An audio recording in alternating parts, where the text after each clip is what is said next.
Weeks before the school year starts here, North Texas School District is telling its employees it's in a crisis. The shortage of teachers is worse than ever. Our Andrea Lucia speaks with some educators who say the district's solution here has them wanting to leave.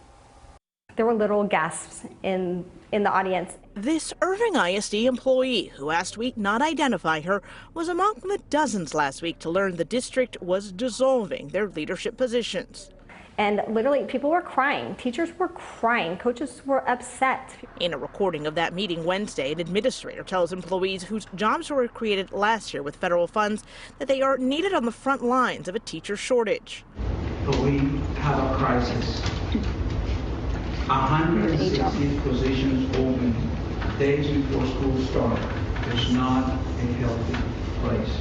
And I think that's when I went from teaching students to training teachers. Several employees told us being reassigned back to a classroom is a step back in their careers.